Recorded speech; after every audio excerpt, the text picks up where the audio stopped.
Vocês conseguem me escutar bem? Tá Eu bem. estou tentando colocar o microfone aqui numa posição que não obstrua a visão e dê para escutar legal, né? Então, deixa eu tentar colocar aqui as telinhas de você numa disposição que eu consiga ver mais pessoas, né? Eu quero ver mais gente. Pronto, agora eu não estou conseguindo ver todos, mas um pouco mais, um pouco mais eu estou conseguindo. Estou vendo o pastor Tiago, bom dia, pastor Tiago, Benção. Weslinho, senti sua falta ontem, achei que ia ver pessoalmente você, rapaz. Estou vendo Meia, bom dia, Meia. E deixa eu ver. São os que eu estou conseguindo ver por hora. Aos outros, sejam bem-vindos a, a mais uma manhã de EBD, né? De estudo. A tela tá aparecendo direitinho, pessoal? Tá?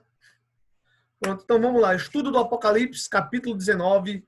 Eu coloquei um título aí, né? Os dois banquetes, porque esse capítulo fala disso, né? Do banquete das bodas do cordeiro e do banquete das aves, né? E você vê claramente que o capítulo ele é dividido no meio, claramente. O capítulo é dividido no meio. Eu decidi colocar, deixa eu passar aqui para o próximo slide, decidi que dá para a gente dividir em tópicos, em 4 tópicos, né? Mas é basicamente 2 temáticas, né? Tem o tópico 1 que eu botei aqui, a adoração dos santos, que vai dos versos 1 ao 5. Que, gente, é interessante, porque dos versos 1 ao 5, o Salmo, o capítulo de Apocalipse lembra muito alguns salmos. O jeito como alguns salmos são feitos. Inclusive, eu coloquei aqui na minha tela, né, para a gente ler alguns salmos que têm uma pegada bem parecida. Eu coloquei aqui o Salmo 118, Salmo 108, o Salmo 60, né, de exemplos, e todos eles têm uma coisa em comum. Porque se esse trecho do capítulo lembra Salmos, esses Salmos lembram esse capítulo de Apocalipse. Né? É muito interessante isso. Dos versos 6 ao 10, a apresentação, de fato, das bodas do Cordeiro, o anúncio, né, das bodas do Cordeiro, do casamento do Cordeiro. Né? A partir dos versos 11 ao 16, é apresentado o cavaleiro do cavalo branco. Gente, esse é um dos trechos da Escritura Sagrada mais empolgantes para mim. Eita, inclusive, me dê licença aqui que eu vou pegar uma coisa.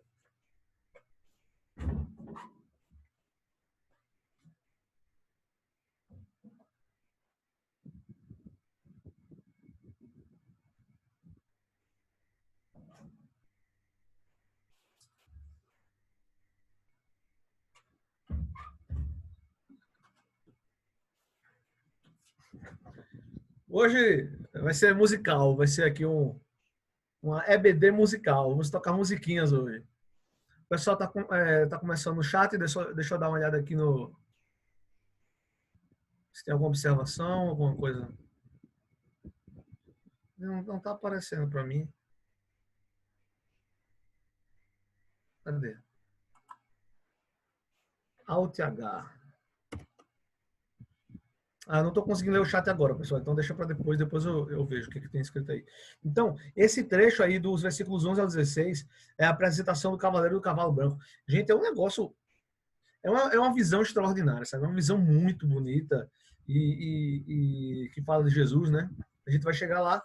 E dos versículos 17 ao 21, eu coloquei aqui, né, o Festim das Aves. Eu achei um nome legal, bem apropriado para esse trecho final aqui, né? O Festim das Aves, o Banquete das Aves. Né? Vamos adiante aqui. A gente deu um trabalho danado fazer esses slides aqui, porque eu tentei deixar as imagens todas numa mesma pegada assim, e acabou tomando um tempo grande, né? Mas vamos lá. Então, vamos ler, depois eu volto para tratar das minúcias, né?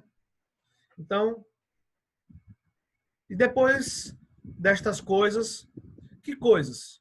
Ele está falando da destruição de Babilônia. No capítulo anterior, né, que foi aí apresentado pelo pastor Tiago, falou sobre a ruína de Babilônia. Né? E depois destas coisas, ouvi no céu uma grande voz e uma grande multidão que dizia: gente, eu vou bem rápido hoje, então se eu estiver muito rápido, vocês me avisam, tá? E depois destas coisas, ouvi no céu uma grande voz de uma grande multidão que dizia: Aleluia! A salvação e a glória e a honra e o poder pertencem ao nosso Deus, ao Senhor nosso Deus. Porque verdadeiros e justos são seus juízos. Isso aqui, inclusive, lembra o cântico de Moisés, né? Verdadeiros e justos são seus juízos ao Rei dos séculos, né? Aí, pois, julgou a grande prostituta que havia corrompido a terra com sua fornicação, e das mãos dela vingou o sangue dos seus servos. E outra vez disseram: Aleluia! E a fumaça dela sobe para todo sempre.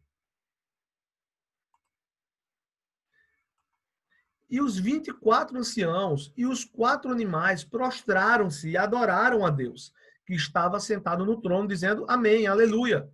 E saiu uma voz do trono que dizia: Louvai o nosso Deus, vós todos os seus servos, e vós que o temeis, assim pequenos como grandes. E ouvi como que a voz de uma grande multidão, e como que a voz de muitas águas, e como que a voz de grandes trovões, que dizia: Aleluia! Pois já o Senhor, Deus Todo-Poderoso, reina. Regozijemo-nos e alegremo-nos, e demos-lhe glória, porque vindas são as bodas do Cordeiro, e já a sua esposa se aprontou.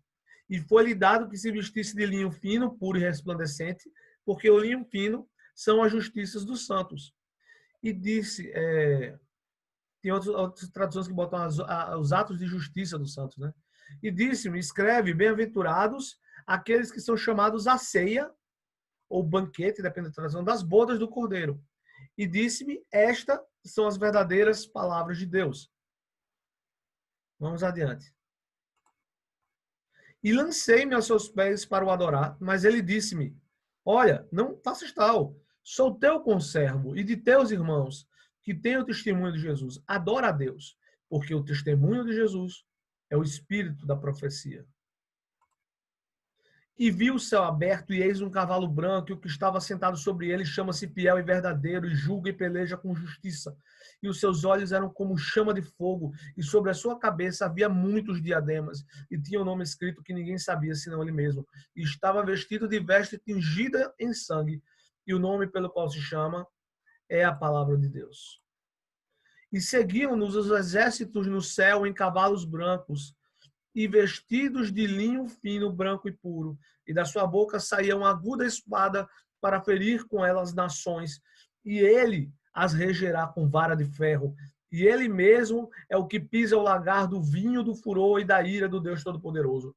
E no manto e na sua coxa tem escrito este nome: Rei dos Reis e Senhor dos Senhores. E vi um anjo que estava no sol. Tem traduções que colocam: vi um anjo de pé no sol. Né? E clamou com grande voz, dizendo a todas as aves que voavam pelo meio do céu: vinde e ajuntai-vos à ceia do grande Deus. Né? Você vê aqui um paralelo, outra ceia, né? Tem a ceia das bodas, né? E tem essa ceia aqui também. Para que comais a carne dos reis, e a carne dos tribunos, e a carne dos fortes, e a carne dos cavalos, e dos que sobre eles se assentam, e a carne de todos os homens, livres e servos, pequenos e grandes. E vi a besta, e os reis da terra, e os seus exércitos reunidos, para fazerem guerra àquele que estava sentado sobre o cavalo e ao seu exército. E a besta foi presa, e com ela o falso profeta, que diante dela fizeram os sinais, com que enganou os que receberam o sinal da besta, e adoraram a sua imagem. Estes dois foram lançados vivos no lago de fogo, que arde com enxofre, e os demais foram mortos com a espada que saía da boca do que estava sentado sobre o cavalo. E todas as aves se fartaram das suas carnes. Acabou? Deixa eu voltar aqui agora para o começo. A gente fez essa leitura dinâmica, né? Vamos lá. Gente, começa aqui, né, o capítulo, ele relembrando o que aconteceu no capítulo anterior, né? Anteriormente em Apocalipse. Aí ele começa a falar, né? Depois dessas coisas, ouvi no céu uma grande voz de uma grande multidão que dizia aleluia, a salvação e a glória e a honra e o poder pertencem ao nosso Deus. Então, a ênfase aqui, né, que ele está dando é o juízo da prostituta. Pessoal, o pastor Tiago falou sobre a possibilidade de... Ele falou da prostituta como sendo uma imagem de vários povos corrompidos que já existiram, tal, mas que, de fato, provavelmente é uma cidade, literalmente, que vai ser destruída no fim dos tempos. E essa cidade tem... Todas as referências apontam para que seja Jerusalém. Eu queria ler rapidamente com vocês aqui os trechos do capítulo 16 de Ezequiel, que é bem interessante esse capítulo. Ezequiel, capítulo 16. Cadê? Ah, tá aqui. Tem 3 capítulos de Ezequiel abertos, por isso que eu fiquei demorando para procurar. Gente, esse capítulo de 16 de Ezequiel começa assim, ó, e vem a mim outra vez a palavra do Senhor, dizendo, filho do homem, faze conhecer a Jerusalém e as suas abominações. Quem lembra aqui como é que é referida a meretriz, né?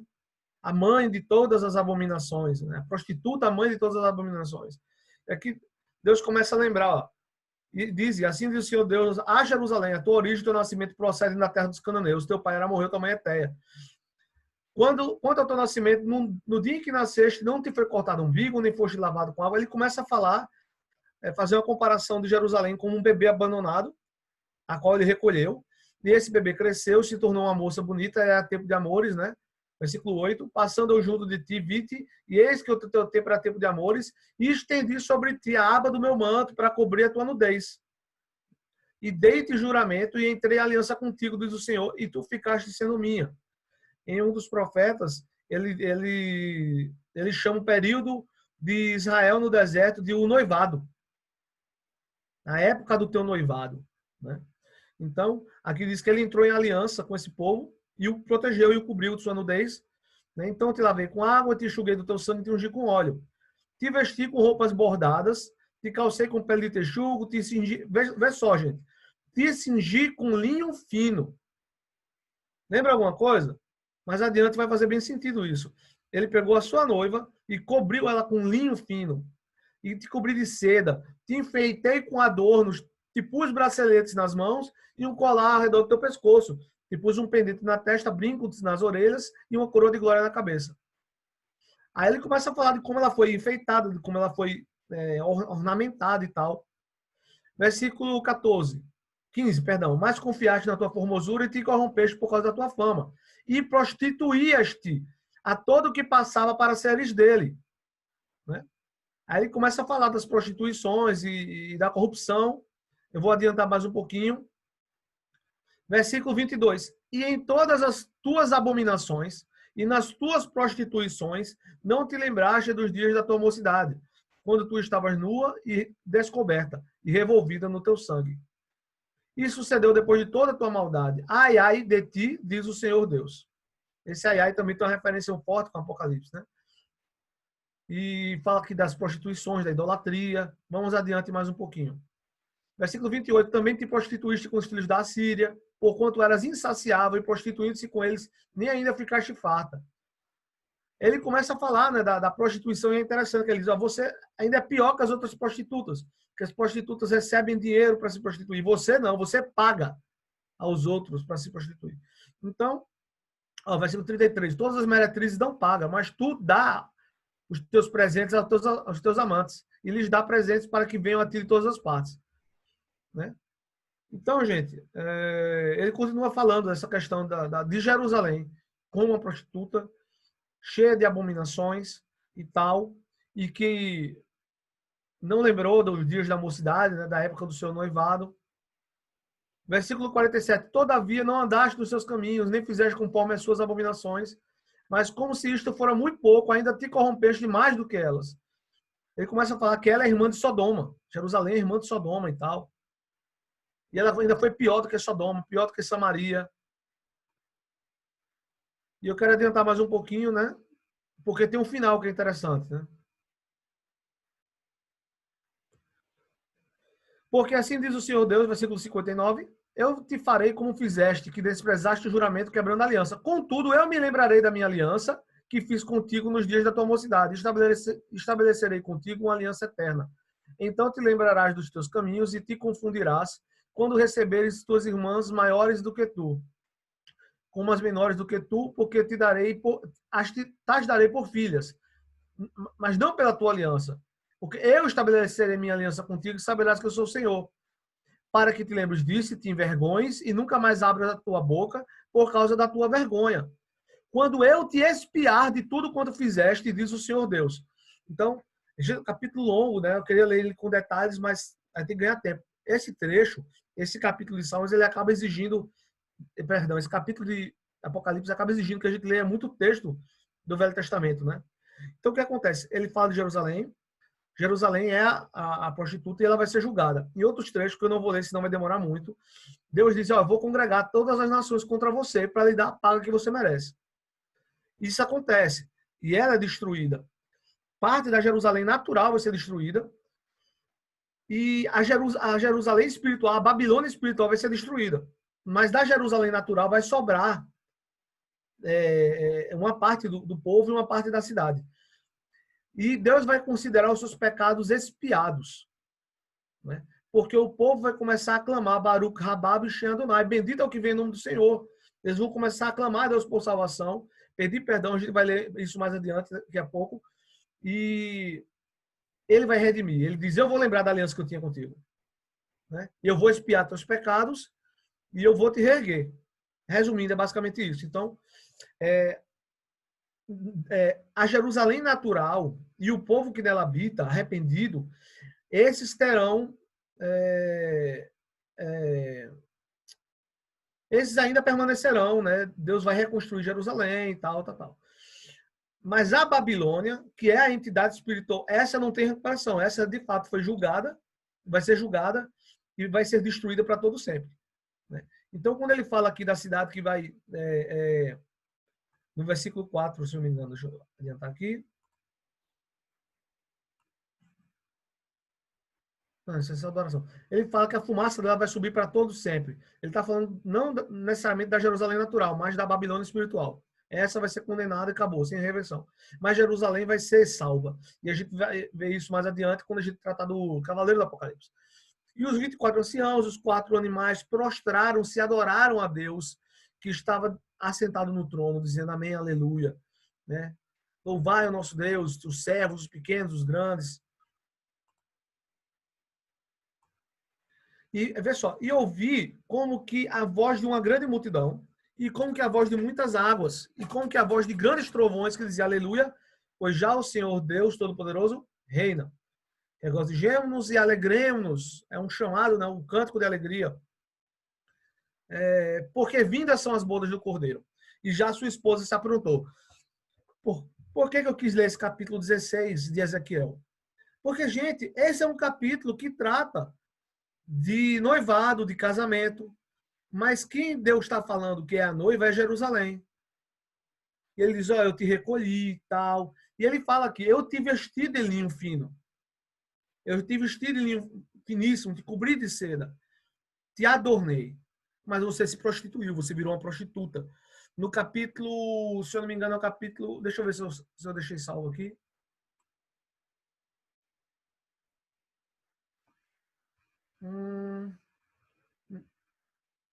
Não deixei salvo, não.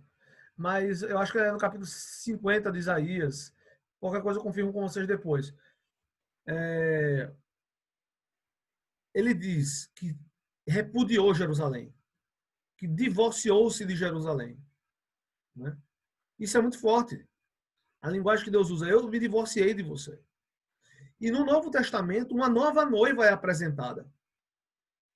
Essa noiva que é apresentada é a igreja, que é constituída dos judeus crentes, dos hebreus crentes e dos gentios. Né? Mas a velha Jerusalém que se prostituiu, essa será julgada. Né? Mas uma nova Jerusalém vai ser apresentada. Nos próximos capítulos, inclusive, vai ter ênfase nisso, na nova Jerusalém. Mas existe, eu quero que vocês prestem atenção, existe a velha Jerusalém, que se prostituiu, que era noiva, e se corrompeu, e será julgada. E o paralelo com a Nova Jerusalém, adornada, que desce do céu ataviada, adornada como uma noiva para o seu marido.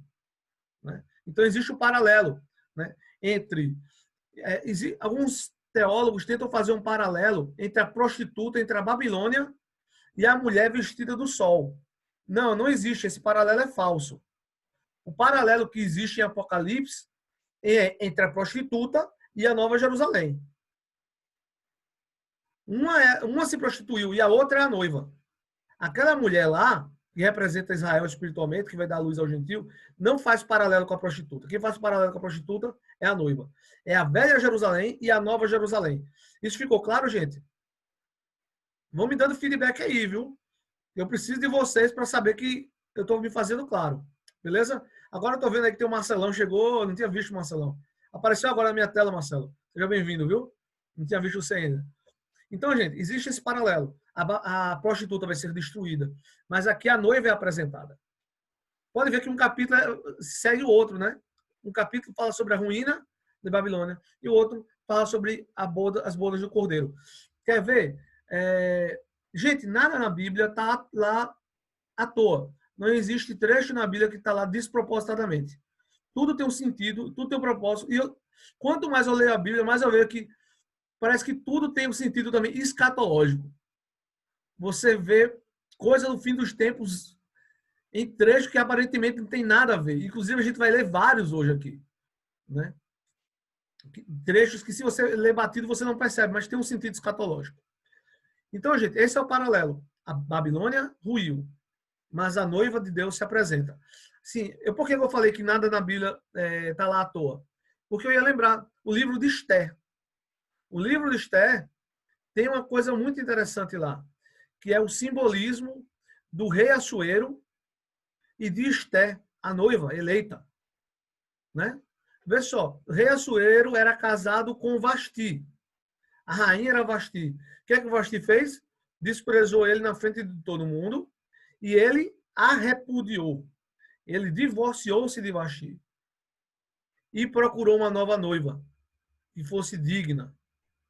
Isso é uma figura. Assuero, figuradamente, é o rei, simboliza Jesus, né? O Cordeiro, o Rei dos Reis. Porque Assuero, inclusive, recebia esse título de Rei de Reis. Vasti representa a noiva repudiada, né? A mulher repudiada porque traiu a sua confiança, né? Foi desleal com ele. E Esté representa o povo de Deus, né? A noiva do Cordeiro, a nova noiva, né? Que eleita e que essa sim estará à altura do rei, né? Então existe esse paralelo aí, Assuero, Vasti e Esté. E aqui diz, ó, ela foi dada ela linho fino, puro e resplandecente. E aí ele explica o que é o linho fino? O que é que o linho fino representa? As obras justas dos santos. Representa os atos de justiça dos santos. E ele disse, ó, bem-aventurado é aqueles que são chamados à ceia das bodas do Cordeiro. E disse-me, estas palavras são as verdadeiras palavras de Deus. Olha só, quando Jesus estava com seus discípulos, pouco antes de morrer, ele diz uma coisa interessante. Ele estava ceando com os discípulos e ele diz, um pouco e vocês não me verão mais, né? E ele diz, eu não vou voltar a cear com você só no reino, só com a vinda do reino, né? Então Jesus anunciou a ceia das bodas do Cordeiro. Tipo, eu só vou cear novamente com vocês desse jeito, né, quando o reino de Deus vier. Isso é muito interessante. São as ceias das bodas do Cordeiro, né? Gente, algumas pessoas vêm comer como se fosse uma coisa, vamos dizer assim, muito física para ser espiritualizada. Como assim, pastor? Eu me lembro que a gente tinha uma ceia na igreja comunitária, né? Um café comunitário, vamos dizer assim, que a gente ceava junto. E eu não sei se vocês sabem disso, mas muita gente criticava aquilo, porque misturar comida com a Santa Ceia, Santa Ceia é uma coisa muito espiritual. Gente, pelo amor de Deus, né? É interessante como na Bíblia comer junto tem um simbolismo forte de unidade, de ligação. Comer é uma coisa super espiritual, né? Quando você come, né, para ter comunhão, quando você compartilha o pão para ter unidade, isso é espiritual, entendeu? Eu penso, os irmãozinhos aí estão sem discernimento das coisas, né? Para achar que comer, no mesmo dia que está fazendo a ceia, é uma coisa muito. Não, comer é espiritual, compartilhar o pão, né? E é isso que vai acontecer, né? O povo de Deus compartilhando juntos o pão, junto com o seu Senhor, a mesma mesa. Me lembra até a música do Rodolfo, né? Contigo à mesa me assentarei. Juntos, enfim, vamos cear. Em tua presença adorarei. Outro Deus além de ti não há. É muito lindo isso aí, gente. Então vamos cear com o Senhor na ceia do casamento do Cordeiro, né? Que a igreja é a noiva, né? Vai ser um negócio. Meu Deus. Maranata, Maranata. Ora vem, Senhor Jesus. E, gente, essa experiência estava sendo uma coisa tão assim, over para São João, que ele se lançou aos pés do anjo para o adorar, né? E o anjo, oh, peraí, alto lá, mandrião, calma lá, né? Olha, não faças tal, eu sou teu conservo. Ainda tá aqui, ó. Eu não sou superior a você, não. Calma lá. Gente, eu já vi gente dizendo, ó, para aí, João, marmanjo velho, apóstolo, adorando um anjo. Gente, aquilo foi uma coisa, eu digo assim, quase instintiva diante da grandeza das revelações. O cara não soube lidar com aquilo, né? Mas hoje diz, calma aí, né? Eu sou teu conservo. Adora a Deus. Porque o testemunho de Jesus é o espírito da profecia. A profecia existe para anunciar, para testificar de Jesus. Toda a profecia, desde Gênesis capítulo 3, versículo 15 em diante, ela tem um propósito: testemunhar Jesus. Ele deve ser adorado, né? Toda essa revelação que João estava tendo não era a revelação por si só, era para engrandecer Jesus, era para testemunhar Jesus. E isso é maravilhoso, né? Diz, calma, calma, não, eu sou igual a você. É isso que o anjo está dizendo, eu sou igual, né? Nós somos conservos de Deus, né? Você adora a Deus, né? O testemunho de Jesus é o centro, é o cerne da profecia. Né? E essa profecia está sendo dada para que Jesus seja exaltado. Né? Então, o anjo dá esse sacode em João para ele voltar para o eixo. Né? Ele deu uma desestabilizada, né? Mas o anjo faz ele voltar para o seu eixo. Aí chega esse momento aqui, arrepiante, e vi o céu aberto e eis um cavalo branco, e o que estava sentado sobre ele chama-se Fiel e Verdadeiro. Julga e peleja com justiça. Né? Julga, por quem julga? Juiz, ele vem, Paulo diz, ó, através de um homem, Deus julgará o mundo. Né? O homem que Deus levantou julgará o mundo. Né? E ele peleja com justiça. Seus olhos eram como chama de fogo, grava isso. Sobre a sua cabeça havia muitos diademas. Gente, o diadema, tem gente que pensa que diadema é aquele negócio que mulher usa para prender o cabelo. Né? Aquilo ali é um arco, né?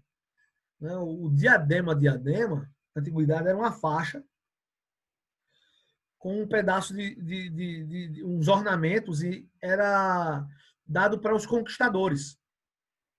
Os conquistadores recebiam os diademas. Diadema ele é um sinal de triunfo. Viu, gente? Ele podia ser um objeto metálico, podia ser uma faixa ornamentada, uma coisa parecendo um hitayate, né? Uma faixa com um pedaço de metal, assim, com as honrarias. Isso era um diadema. Aqui diz, ó, ele tinha muitos diademas. Né? Tinha muitos diademas. Eu já vi até algumas pinturas que botam Jesus com várias coroas. Né? Coroa é uma coisa, diadema é outra. Diadema é um título, é um sinal de triunfo. O cara ganha porque ele conquistou alguma coisa, algum território, alguma nação, né? E ele tem muitos diademas que representam os povos, as nações que ele conquistou, né? Acredito eu. E tinha um nome escrito que ninguém sabia, senão ele mesmo. Eu acho muito misterioso esse negócio de um nome que ninguém... Porque a gente também vai receber isso. Não sei se vocês lembram, mas lá em Apocalipse diz que ao que vencer, né, ele vai dar uma pedra branca com um nome escrito que ninguém sabe, senão ele mesmo. É o nome pelo qual só você e Deus vai... Só você e Deus sabe como é que funciona isso, né? Ele vai lhe tratar por um nome que só ele sabe, só você sabe. Interessante, né? Eu não sei, sinceramente, eu não sei profundamente o que isso significa, mas me chama bem a atenção, né? Isso eu acho que fala também um pouquinho da relação de Deus com o indivíduo, né? Pessoal, né? Só é coisa só sua com Deus. Olha que legal, você tem um segredo com Deus. Interessante, né? Você tem um segredo só seu e Deus, só seu e com Deus. Isso é muito legal, gente. Cá para nós, viu? Gente, vê só. O cavaleiro do cavalo branco. Cinja a tua espada coxa, ó valente, com a tua glória e a tua majestade, e neste teu esplendor, cavalga prosperamente por causa da verdade, da mansidão e da justiça. Não é ele que julga e peleja com justiça? Tá aí, Salmo 45. Gente, inclusive eu vou aproveitar aqui, eu vou ler um pedaço maior do que esse que está aí, se vocês me permitirem. Porque esse salmo é um salmo é um salmo escatológico, é um salmo profético, né? Versículo 3 aqui, ó. Não, eu vou ler a partir do versículo 2. Tu és mais formoso do que os filhos dos homens. Quem é esse que é mais formoso do que os filhos dos homens? A graça se derramou em teus lábios, por isso Deus te abençoou para sempre. Cinja a tua espada a coxa, ó valente, com a tua glória e a tua majestade, e neste teu esplendor cavalga prosperamente, por causa da verdade, da mansidão e da justiça, e a tua destra te ensinará coisas terríveis. As tuas flechas são agudas no coração dos inimigos do rei, e por elas os povos cairão debaixo de ti. O teu trono, ó Deus, é eterno e perpétuo. O cetro do teu reino é um cetro de equidade. Tu amas a justiça e odeias a impiedade. Por isso, Deus, o teu Deus, te ungiu com óleo de alegria mais do que a teus companheiros. De quem ele está falando aqui? Quem lembra de Hebreus? Hebreus capítulo 1, ele cita exatamente isso. É uma referência, gente, ao cavaleiro do cavalo branco. Cavalga teu cavalo, e vai cavalgando prosperamente pela causa da verdade, da mansidão e da justiça. É lindo. O Salmo 45 tem uma ligação direta com o capítulo 19 de Apocalipse. Leia tudo depois, porque é muito lindo, né? Todas as tuas vestes cheiram a mirra e aloés e cássia, desde os palatos de marfim, de onde te alegram. Então, leia depois para você ter uma visão melhor desse capítulo 19. Né? Porque o capítulo 19 só diz que ele está vestido com um manto tinto de sangue, que ele tem uma tatuagem na coxa e tal. Mas no Salmo diz como ele cheira a mirra, a aloés e tal. De onde ele vem? Ele vem dos seus palácios de marfim. Cara, é muito bonito isso. Então leia depois Salmo 45. Vamos adiante. Olha, gente, que coisa legal aqui, ó. Quem é este que vem de Edom, de Bósra, com vestes tintas? Este que é glorioso em sua vestidura, que marcha com sua grande força. Eu, que falo em justiça, poderoso para salvar. É muito legal porque o profeta pergunta e ele responde. Quem é este? Eu, que falo em justiça, poderoso para salvar. Por que está vermelha a tua vestidura e as tuas roupas como as daquele que pisa no lagar? Aí ele responde, eu sozinho pisei no lagar. Cara, isso é muito legal, né? O profeta pergunta e ele responde. A profeta pergunta e ele responde.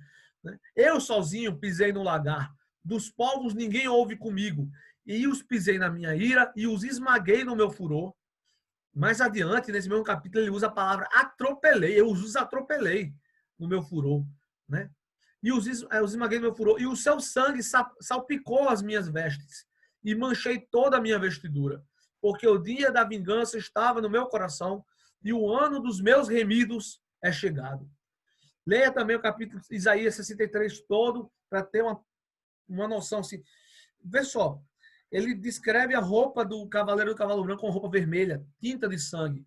Que sangue é esse? Ele compara com o sangue das uvas, daquele que pisa o lagar. Gente, é interessante porque, não sei se vocês lembram, mas há 2 semanas atrás, a gente falou sobre isso, com a visão dos 7 anjos e da ceifa. Ele fala, é chegada a hora de pisar as uvas. Né? As uvas estão maduras, é hora de pisar as uvas. Essas uvas ele está se referindo aqui aos povos que cercarão Jerusalém na última batalha, a batalha do Vale de Meguido. Né? Ele diz que ele vai pisar essas nações.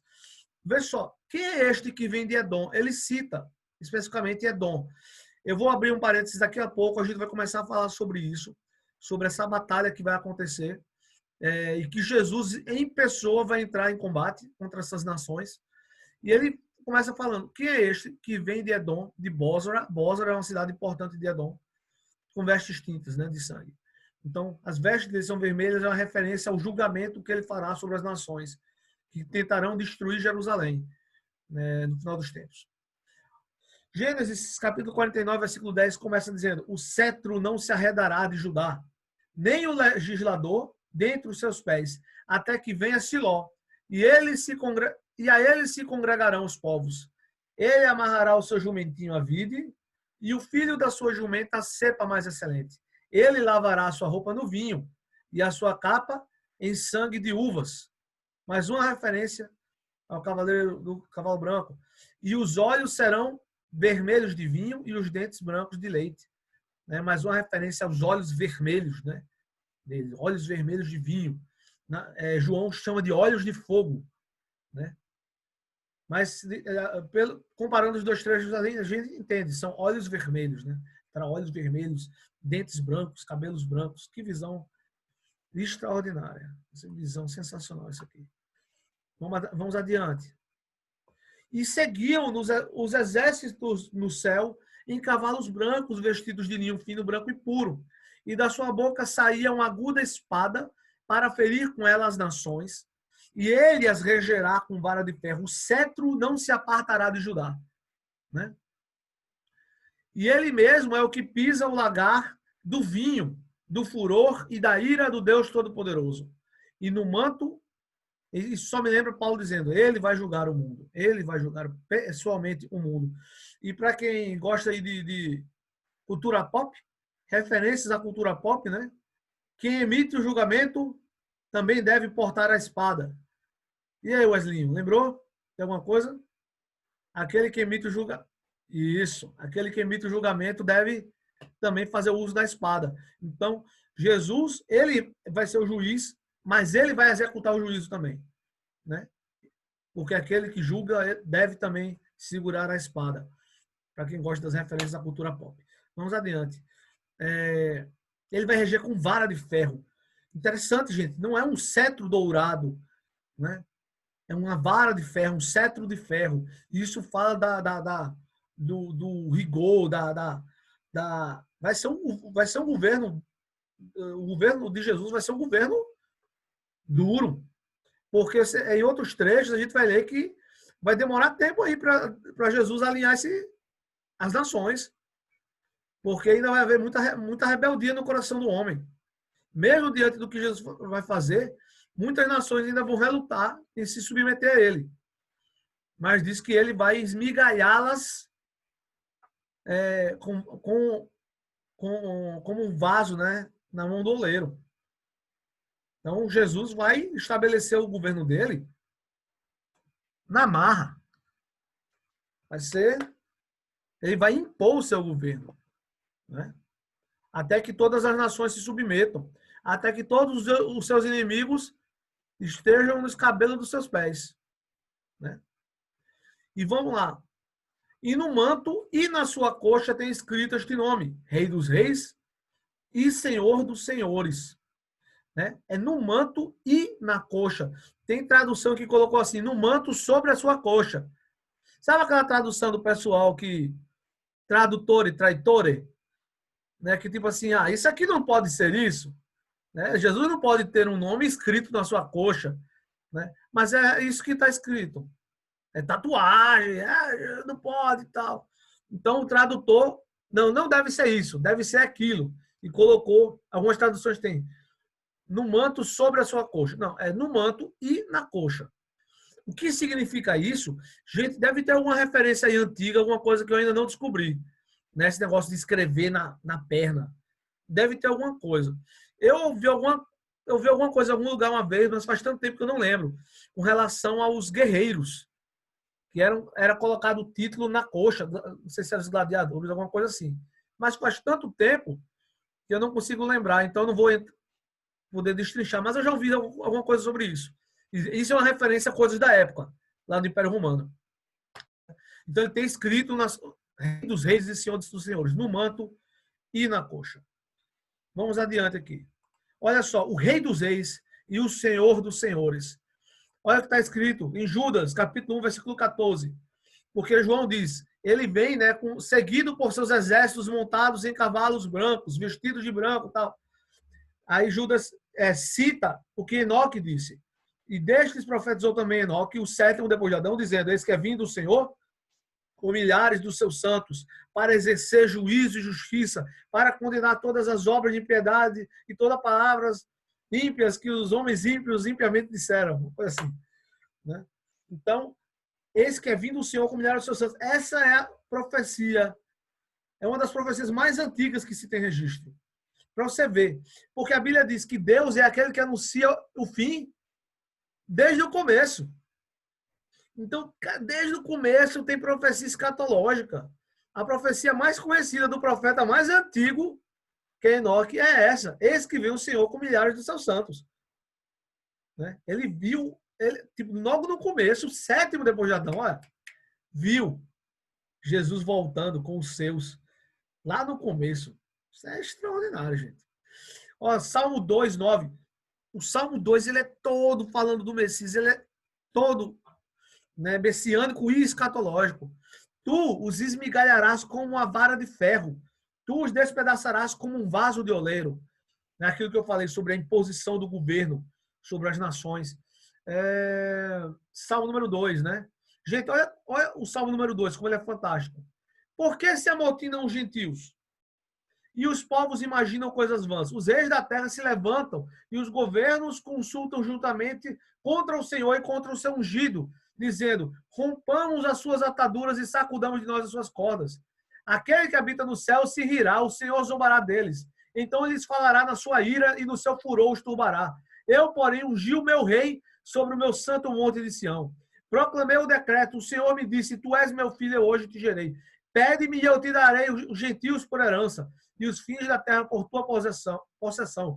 Tu os esmigalharás como uma vara de ferro, tu os despedaçarás como um vaso de oleiro. Agora, pois, ó reis, sede prudentes, deixai-vos instruir, ó juízes da terra. Servi ao Senhor com temor e alegrai-vos com tremor. Beijai o filho para que se não ire e pereçais no caminho, quando em breve se acender a sua ira.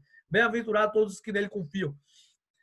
Esse salmo aqui, gente, é extraordinário. Ele está falando das nações se amotinando contra o Senhor e é uma profecia de duplo cumprimento. Ela se cumpriu lá com relação à morte de Jesus e se cumpre de novo, porque ele fala de nações se amotinando para lutar contra o Senhor e é o que a gente vai ver aqui nesse capítulo. As nações vão tentar lutar contra o Cordeiro, mas vão perecer. E depois, ele vai governar sobre essas nações e o salmista dá um conselho. Reis, sede prudentes, deixai-vos instruir, juízes da terra, servi ao Senhor com temor e alegrai-vos com tremor. Então, isso é a profecia sobre o governo já de Jesus sobre a terra. Sensacional. E o que está escrito em 1 Timóteo, capítulo 6, versículo 15, fala, ao qual o seu tempo mostrará o bem-aventurado e único poderoso Senhor, Rei dos reis e Senhor dos senhores. Sensacional. Cadê o mouse? Achei. Vamos adiante.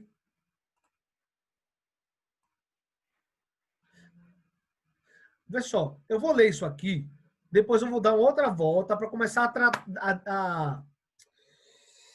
tratar os pormenores desse evento que está acontecendo aqui. Vê só, o Senhor está voltando, né, com seus exércitos para estabelecer o seu governo, para pisotear os seus inimigos. né, para salvar Jerusalém. É o que está acontecendo. E aqui diz, eu vi um anjo que estava no sol, clamou com grande voz, dizendo a todas as aves que voavam pelo meio do céu, vinde e juntai-vos a ceia do grande Deus, para que comais carne de reis, de tribunos, livre, escravo, grande e pequeno. E é o julgamento da besta. Ele viu a besta, os reis da terra, os seus exércitos reunidos, para fazerem guerra àquele que estava sentado sobre o cavalo e seu exército. É o que está escrito em Salmo 2, porque se amotinam os gentios. Os reis da terra se levantam, os governos consultam contra o Senhor e o seu ungido, contra Deus e o seu Messias, contra o Pai e contra o Filho. Né? O espírito do anticristo é aquele que se levanta contra o Pai e contra o Filho, contra o Senhor e contra o seu ungido. Esse é o espírito do anticristo, que já opera, né? E a besta foi presa, e com ela o falso profeta, que diante dela fizeram sinais.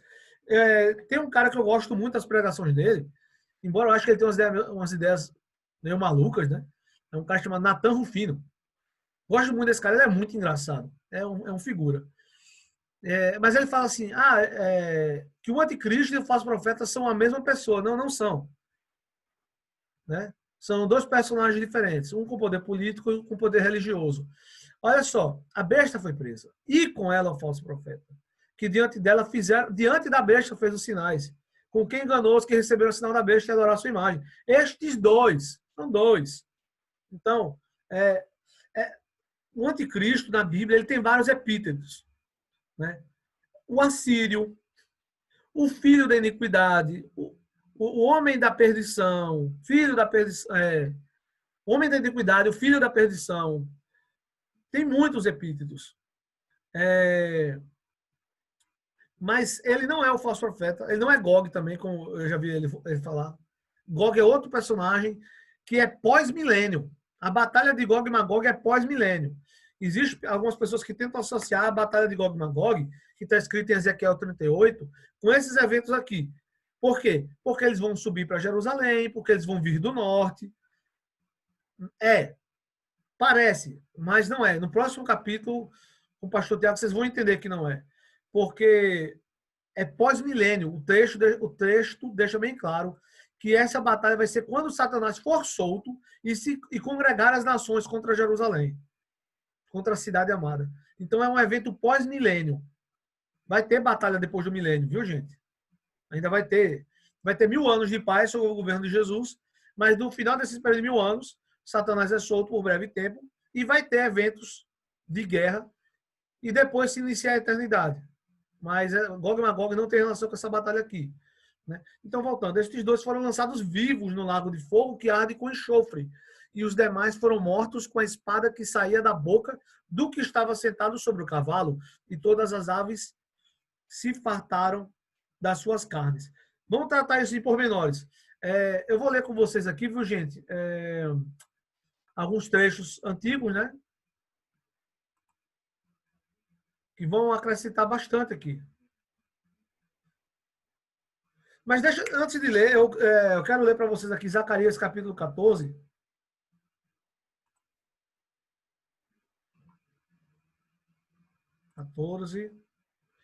Gente, rapidinho, só um momento. Ô, amor! Amor! Dá um golinho d'água pro seu amorzinho. Pode ser? Obrigado.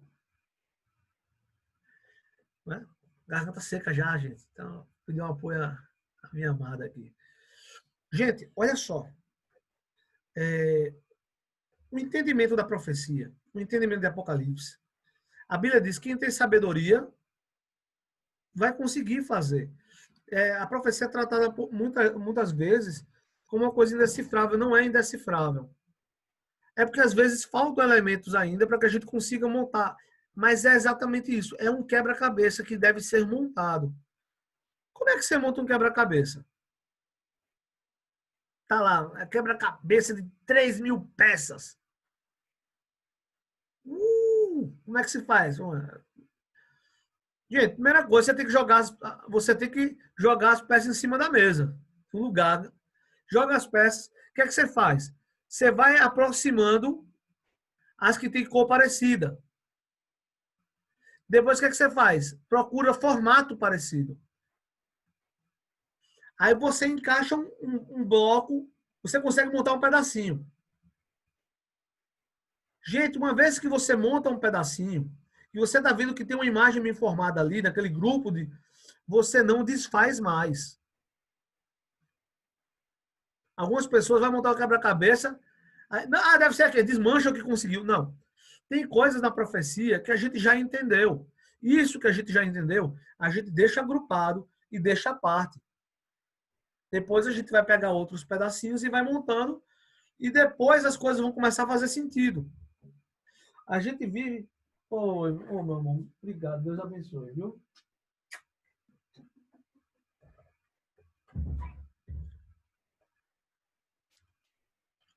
Vocês vejam como eu estou tropical.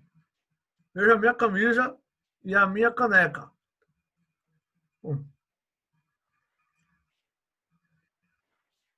Tem até um bebê tucano nela.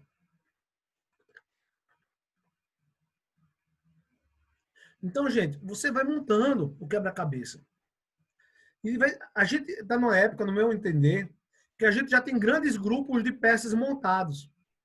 Nisso a gente não mexe, a gente deixa lá. E à medida que as outras coisas vão se encaixando, no final, a gente vai montar o quebra-cabeça inteiro. Lembra que eu falei que você aproxima coisas que têm cores parecidas e depois os formatos parecidos? Olha só que coisa curiosa. Alguém aqui já ouviu o versículo que diz que o povo que conhece o seu Deus fará proezas?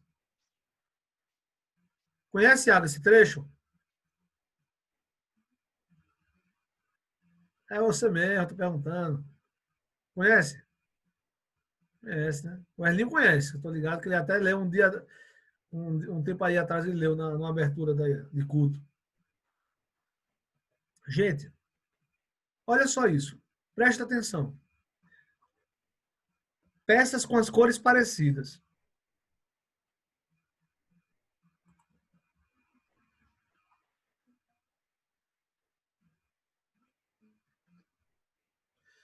Lembra no começo que eu falei que eu ia ler alguns salmos aqui para vocês?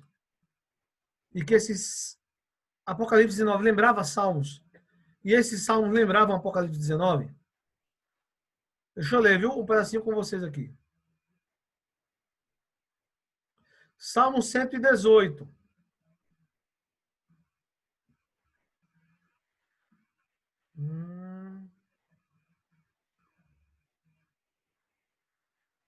Cadê? Para não ler o salmo todo, deixa eu adiantar aqui um pedaço, viu? Vou ler a partir do versículo 8. É melhor confiar no Senhor do que confiar no homem. É melhor confiar no Senhor do que confiar nos príncipes. Todas as nações me cercaram.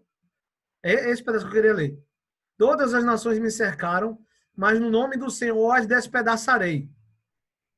Cercaram-me e tornaram a cercar-me, mas no nome do Senhor eu as despedaçarei. Cercaram-me como abelhas, porém apagaram-se como o fogo de espinhos, pois no nome do Senhor as despedaçarei. O pedaço dele inicial é que parece o início do capítulo 19, né? Esse pedaço aqui lembra o Apocalipse 19 nas nações cercando Jerusalém, né? Ó, cercaram-me, todas as nações me cercaram. Desde o versículo 10 ele começa a falar: as nações me cercaram, me cercaram, me cercaram. Versículo 13: com força me impeliste para me fazeres cair, porém o Senhor me ajudou. O Senhor é a minha força e o meu cântico, e se fez a minha salvação. Nas tendas do justo, a voz de júbilo e de salvação. A destra do Senhor faz proezas. A destra do Senhor se exalta, a destra do Senhor faz proezas. Eu não morrerei, mas viverei e contarei as obras do Senhor. O Senhor me castigou muito, mas não me entregou à morte. Grava esse salmo aí. A destra do Senhor faz proezas. Os meus inimigos me cercaram, né? Ele me castigou muito, mas não me entregou à morte. Eu não morrerei, mas viverei e contarei as obras do Senhor. Isso é o Salmo 118. Salmo 108.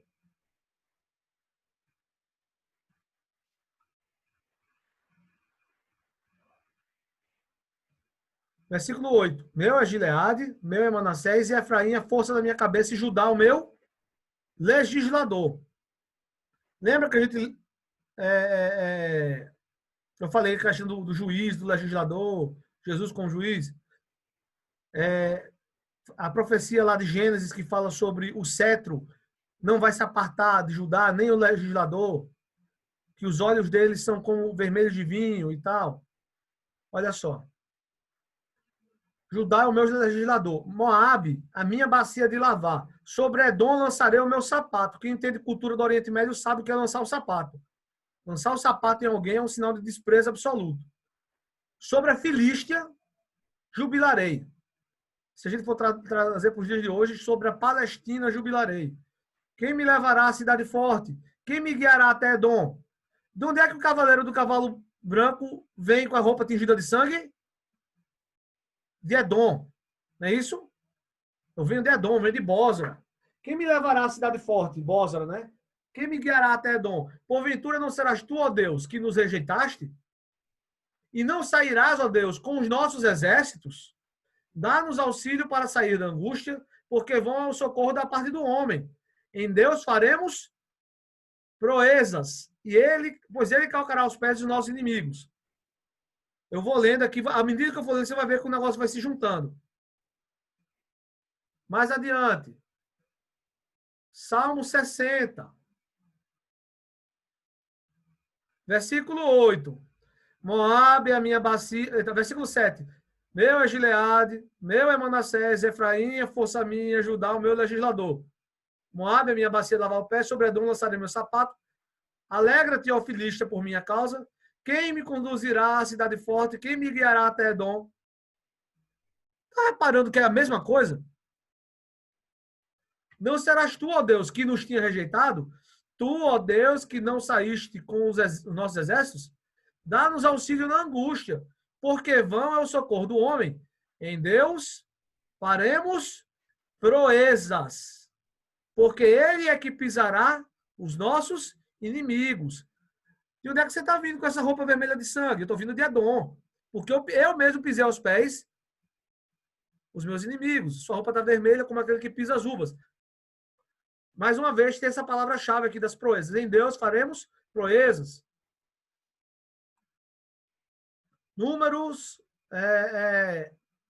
número 24, versículo 18. Eita, não, eu vou ler a partir do 17. Isso é a profecia de Balaão.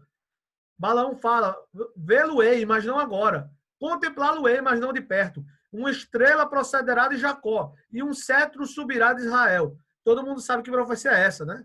A profecia que os magos do Oriente seguiram, né? Uma estrela procederá de Jacó, um cetro subirá de Israel, que ferirá os termos dos moabitas e destruirá todos os filhos de Sete. E Edom será uma possessão, e Seir, seus inimigos, também será uma possessão, pois Israel fará proezas. Daniel, capítulo 11.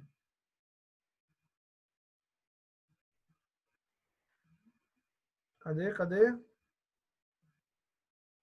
Daniel, capítulo 11. E aos violadores da aliança, ele com lisonjas perverterá. Ele quem? Esse personagem aqui que Daniel está falando é o chifre pequeno. É o anticristo.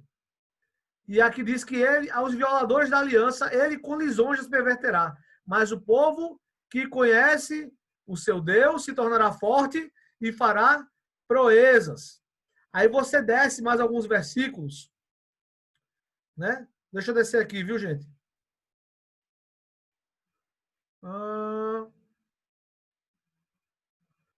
Versículo 41. E entrará na terra gloriosa, e muitos países cairão, mas da sua mão escaparão estes, Edom e Moabe, e os chefes dos filhos de Amon. Esses caras estão sempre envolvidos na treta aqui. Moabe, Amon, tal. Então, eu não sei se vocês perceberam, gente, que tem uma palavrinha aí, que é o povo, proezas, né? O povo de Deus fará proezas, que sempre está envolvido com Israel sendo sitiada, exércitos de Moabe e de Edom. Eles clamam a Deus, Deus que nos repreendeu, que nos castigou, e Deus vem em seu auxílio. Aí ele diz o quê? Que esse povo fará proezas. E eles pisarão Edom e Moabe. Olha o que está escrito em Zacarias, capítulo 14. Eis que vem o dia do Senhor, em que teus despojos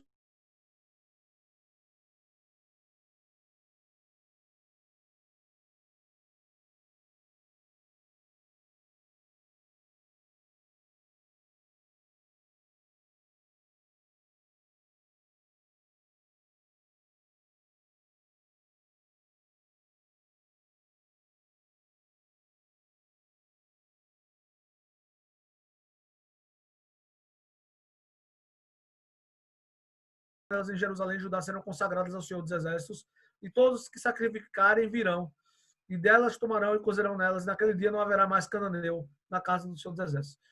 Gente, tem mais coisas. Capítulo 12 de Zacarias fala que quando os exércitos de Jerusalém estiverem cercados, eles vão cair em prantos, vão se arrepender, vão clamar pelo Senhor e o Senhor virá e vai salvá-los. Eu não vou ler, porque eu já li o capítulo 14 inteiro de Zacarias. E eu sei que esse capítulo é exaustivo. É muitos trechos. Eu estou falando muito rápido. Mas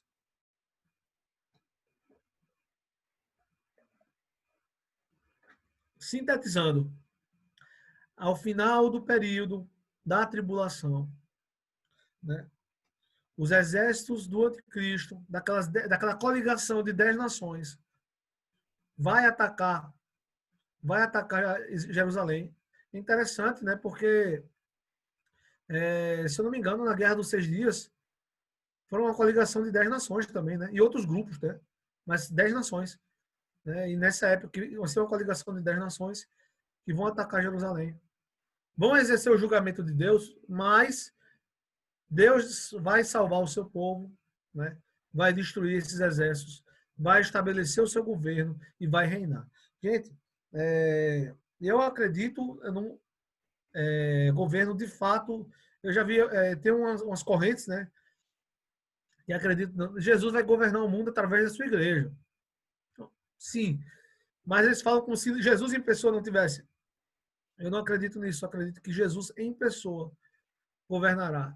Essa é a profecia desde os tempos antigos, que ele viria, que ele governaria, que as nações se submeteriam a ele, né? E ele vai vir salvar o seu povo. Ele disse quantas vezes, né, eu quis te juntar com uma galinha, né? Mas você não quis. Ele disse, eu vi meu próprio nome e vocês me rejeitaram. Outro virá em seu próprio nome, a esse vocês aceitarão. Isso é uma referência ao anticristo, né? Mas ele diz, vocês não me verão outra vez.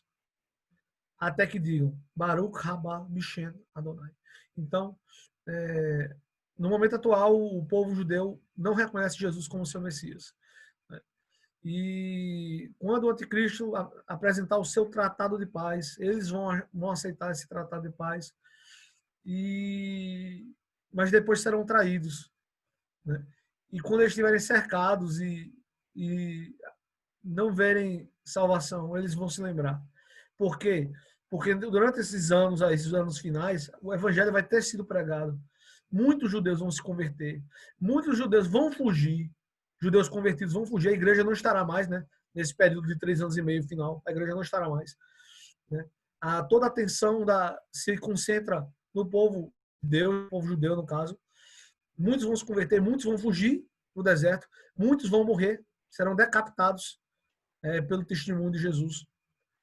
E os que não se converterem no momento final, a Bíblia diz que quando eles virem no céu, ele é quem traspassaram, todos vão pranteá-lo. Eles vão prantear como quem chora pelo filho primogênito que perdeu. Né? E quando eles se arrependerem, o Senhor virá para salvá-los e destruirá seus inimigos e estabelecerá seu governo. Gente, é um capítulo assim, emocionante, ele é longo, ele é exaustivo. Eu estou com a minha tela aqui aberta, aqui do lado, e tem muito trecho que eu nem li, né? Porque já são 11h23, eu não quero cansar os irmãos demais. Mas ainda tem coisas que tem curiosidade, gostaria de falar, mas eu acho que não vai ter tempo. Por exemplo, eu queria falar para você sobre Kalki, né? Quem é Kalki? Para a cultura védica, né?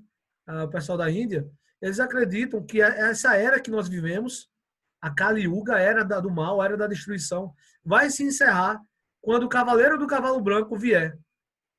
Eles chamam ele de Karki ou Kalki, dependendo da versão. E é ele que vai trazer a, a, a eu esqueci o nome da Yuga deles. A Yuga que a gente tá é a Kali Yuga, a Era, né? Era Kali. A próxima eu não me lembro. Mas é a Era de Ouro, né? O Cavaleiro do Cavalo Branco trará a Era de Ouro sobre o mundo. Caramba! Até fora do povo de Deus existe revelação sobre esses eventos finais. E eu acho sensacional. Não vai ter como a gente falar muito disso aqui. Eu estou encerrando por hora. Obrigado. Se alguém tiver alguma dúvida, levanta a mão, sinaliza. Vamos conversar, a hora é essa. Né? Vou mostrar aqui rapidinho, né? A equipe. Né? Pastor Tiago e eu aqui. Eu estava falando para a gente precisa de umas fotos novas, né? Precisa tirar foto junto, foto atual, né? Pelo menos aí eu não estou gordo, nem tanto, né? Pelo menos isso. Então vamos lá, gente. A hora das dúvidas, dos comentários. Quem quiser falar, eu peço desculpa, gente.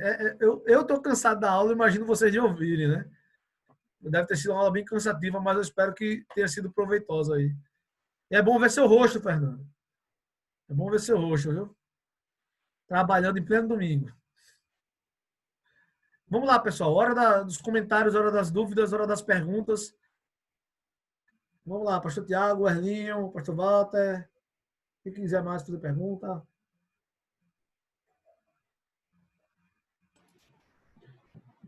A aula foi muito boa, pastor. Show de bola, viu? Muito importante esses textos todos, que enriquecem bastante, né, o conteúdo. E são imprescindíveis, né? Então, achei fantástica. Não achei cansativo, viu? É porque tem muita informação, realmente, mas a informação que é importante. E aí, o que acontece? Eu liberei o microfone da galera, assim, eu liberei as pessoas para aqueles que quiserem falar, podem liberar o seu microfone e perguntar, tá bom? Então, se você quiser comentar alguma coisa, ou quiser fazer alguma pergunta, tá aberto, beleza? Só vou dizer um negócio para vocês, viu, pessoal? Quando vocês ficam quietos assim, a gente, o pregador aqui, né, o professor, fica numa angústia que a gente não sabe se. Porque é o seguinte, quando o aluno fica muito quieto, ou entenderam tudo, ou não entenderam nada. Então a gente fica nesse conflito, né? Eu sei que vocês entenderam nada, não é o caso, porque é todo mundo inteligente aqui. Mas a gente precisa de um feedback para ter aquele ping-pong para e dormir tranquilo com a consciência de que não ficou dúvida. Por favor, me dê uma boa noite de sono, porque se vocês não comentarem agora, eu vou ficar achando que tá faltando alguma coisa, eu vou ficar sem conseguir dormir, né? Quem estiver vivo aí, dá um amém. Vamos lá, pessoal, comenta aí. Vamos? Não ficou nenhuma duvidazinha? Pelo amor de Deus, ficou. Cadê o pastor Walter? Comenta aí, pastor Walter. O pastor Walter tá mastigando ali, né? Pode liberar o microfone, viu? Pode liberar, pessoal. Cada um pode liberar o seu, que quiser falar.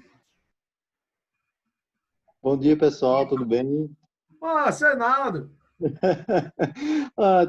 Tem um vivo, né? Bom dia, seu Reinaldo. Tem um vivo na rede. Viva. Amém, glória a Deus. Bom dia, pastores. Na realidade, assim, não é pergunta, não é dúvida, não. É só a informação, assim, que a colocação. São todas as informações que a gente está digerindo isso ainda, degustando e tentando digerir, né? Porque são muitas informações. A gente está copilando ainda, né? Essa colocação aí para não ficar em branco. Bacana. Mas que Deus abençoe aí, dê muita sabedoria, né? Inteligência para que vocês continuem com esse trabalho maravilhoso, porque é coisa nova para mim e a cada domingo, a cada EBD eu estou aprendendo mais e já contando as horas para o próximo, né? Para a continuidade. Que Deus abençoe vocês, tá? Amém. Valeu pelo feedback, seu Reinaldo. E o senhor acabou me lembrando uma coisa. Eu vou compartilhar o link com vocês, gente. Então não saiam ainda não. Deixa eu pegar o link da aula para compartilhar com vocês. Pastor, eu pensei que você ia tocar a música Viva o Retorno do Rei. Mas eu ia. Mas eu fiquei assim porque eu demorei muito. Sempre temos tempo para mais uma música. Então, se os permitirem, eu vou tocar mesmo. Deixa eu só copiar o link. Ó, gente, o link da aula é esse aqui. Eita, eu mandei só para o pastor Tiago. O link da aula é esse. Eu acho que ainda vou ter que ir lá liberar, mas você já salva um link aí. Eu libero já para todo mundo ter acesso. E eu vou liberar as outras aulas também, viu, gente? Desculpa, eu sou muito relapso nisso aí. Né? Deixa eu...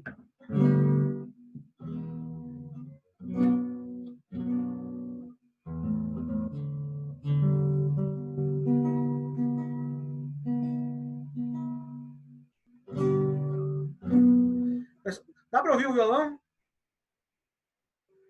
Vamos lá, vou cantar para vocês aqui uma música que eu fiz inspirada nesse capítulo, para a gente encerrar musicalmente, como eu disse que seria. Obrigado pela paciência de todos vocês. Vi o céu aberto e um cavalo branco, tão belo e veloz quanto o vento. Seu cavaleiro, fiel e verdadeiro, peleia e julga com justiça. Seus olhos como chame, sua cabeça diademas, e um nome que ninguém mais conhecia. Vestido com um manto tinto de sangue, e o nome pelo qual se chama o eterno de Deus. Toda língua confessará que Jesus é o Senhor.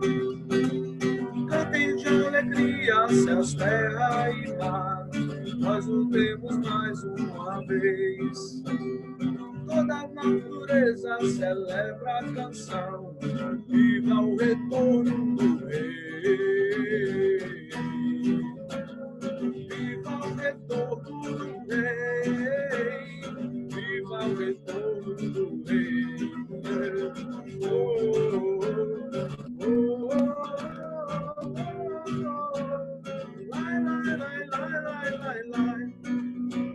cavalga seu cavalo, seguido por suas tropas, lança da sua boca espada afiada. Esquive o Senhor com milhares dos seus santos pra exercer juízo e justiça, para condenar todas as obras de piedade e a maldade das palavras proferidas. Ele é o que vive, foi morto, mas que vive para sempre, sempre reinará. Toda língua confessará que Jesus é o Senhor. Cantem de alegria, céus, terra e mar, nós o temos mais uma vez. Toda a natureza celebra a canção, viva o retorno do Rei. Viva o retorno do Rei. Viva o retorno do Rei. Oh, oh, oh, oh, oh, oh, oh.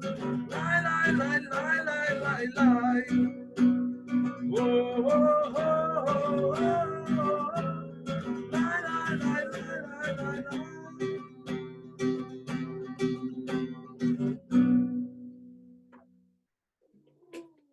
Valeu, pessoal. Com essa aí, a gente encerra, né? Eu encerro. Ah, vai falar, pastor Walter?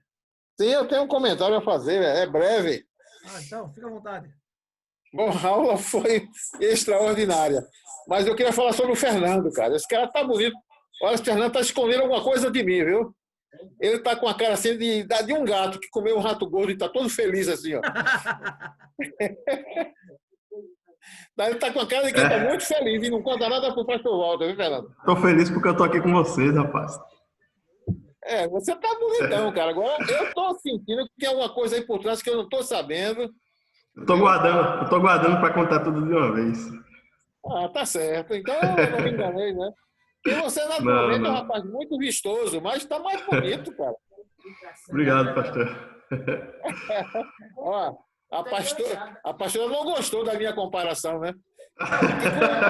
Quando ele come um rato gordo, ele fica assim uma felicidade. Não, sim.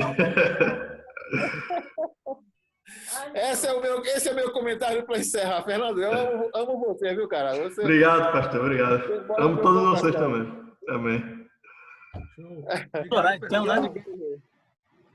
Diga aí, pastor. Nós só agradecendo, valeu o pessoal que está aqui, né? Obrigado aí. por participarem. E obrigado, Senado, que hoje eu vou dormir em paz. Né? Deu um feedback aí.